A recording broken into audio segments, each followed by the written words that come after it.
My name is Prabhakara Bhatt, and this is my contribution to the Colourful Heritage.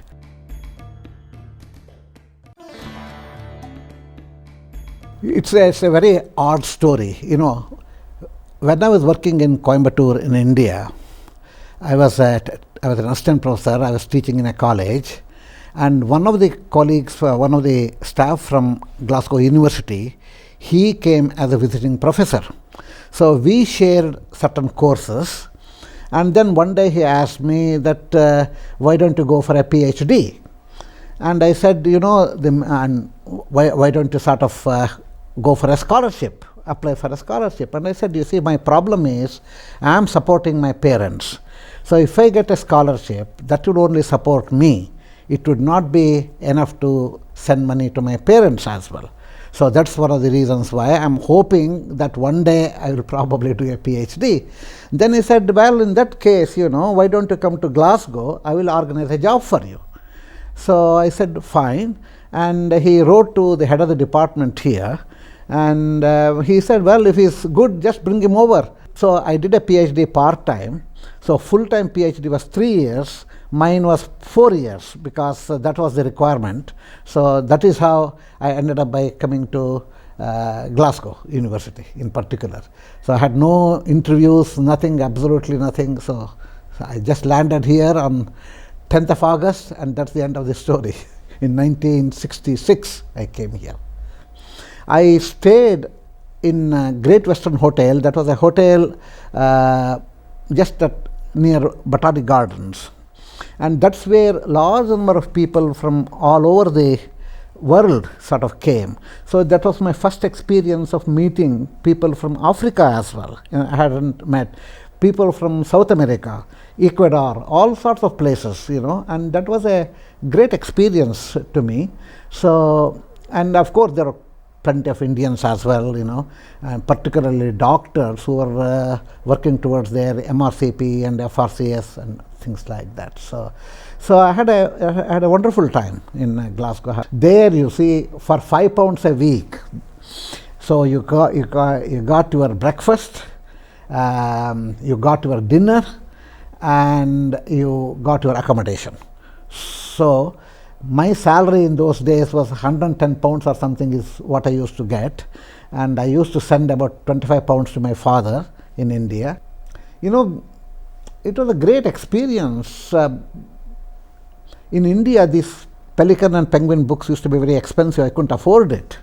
But here, for £1, I could get about 3 books, something like that. Yes, I was very much a part of the Indian Students' Society.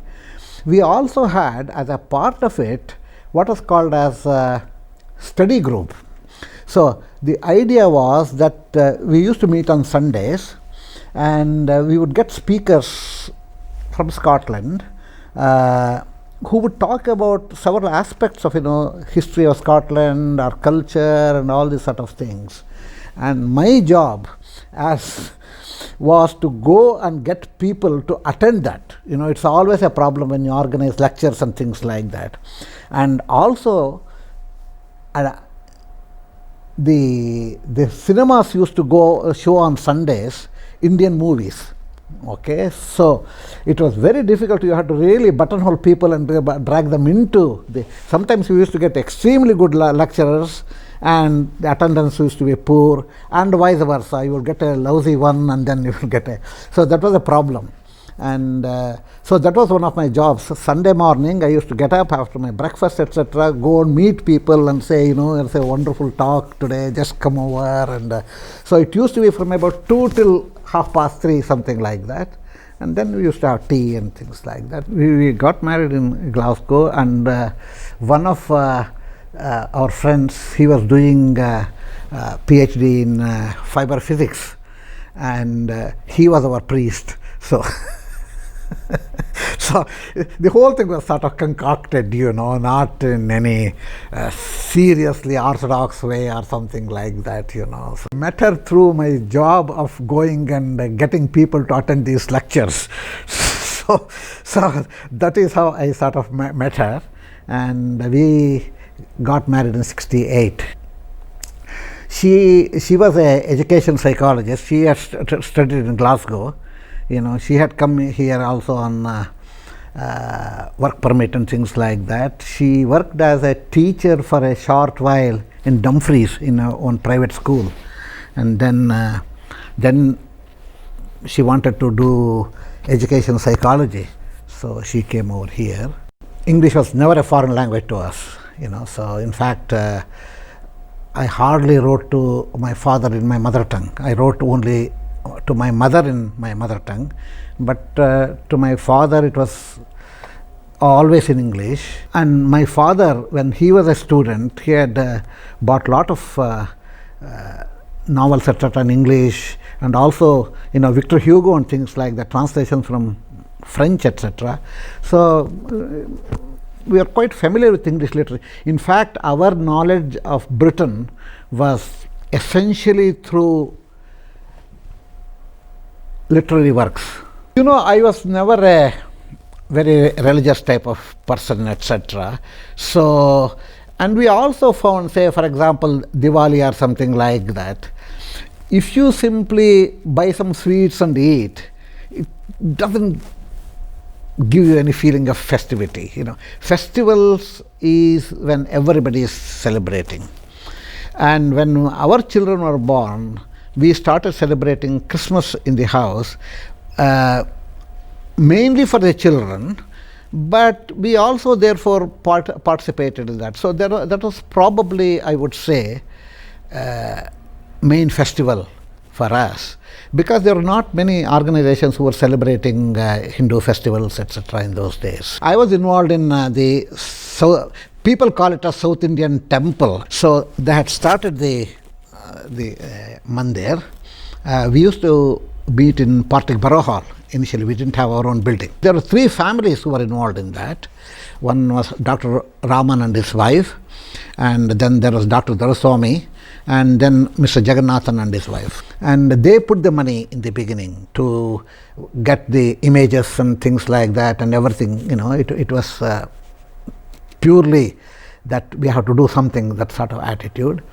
And then what happened was, one of the chaps, he was acting as a priest.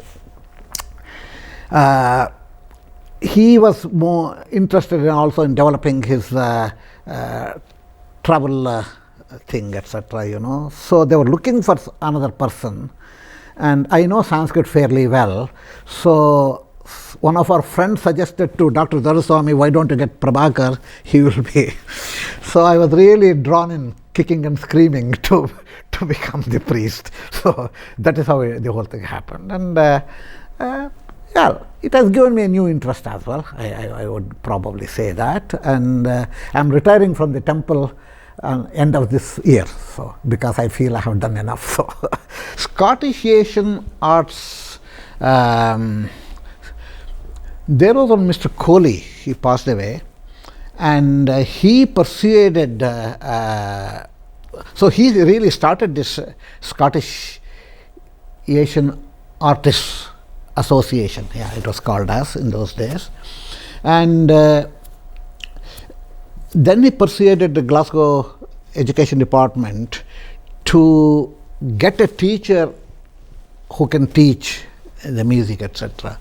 So they got hold of Vijay Kangutkar, who was the tabla man. He has done a great deal, because now tabla is one of the subjects you can take in the standard grade and all these sort of things. We did a lot of good work. We also used to go to schools and things like that, and even we were trying to persuade the the conservative. So we were trying to persuade them to start classes in Indian music as well, you see. But I remember I was speaking to one of the directors there. He said, it took a long time to persuade this organization even to accept Scottish music, let alone Indian music as well. So I would just consider myself as Indo-Scot. I have never purely my citizenship is like that, and that's it. And I have spent more time in this country than in India. I was about 29 when I came to this country. So now I'm 83. So about 54 years I have spent in this country, and I'm a part and parcel of the country. End of story.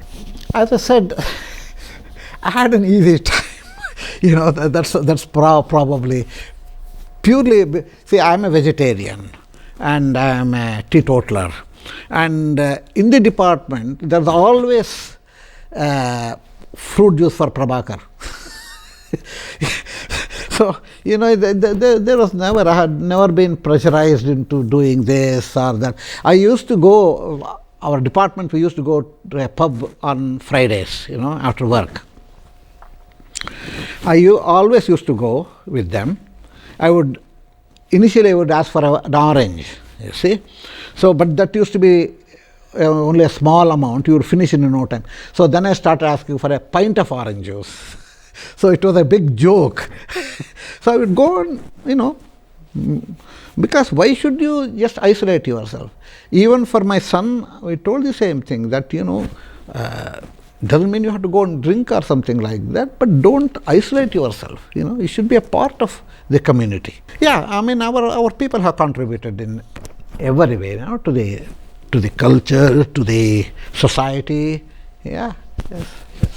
I mean, for example, I know one Indian boy, he can recite Burns wonderfully well. The one about lice just crawling up a rich woman's hair and all these sort of things, and he can do it beautifully. It should be like that,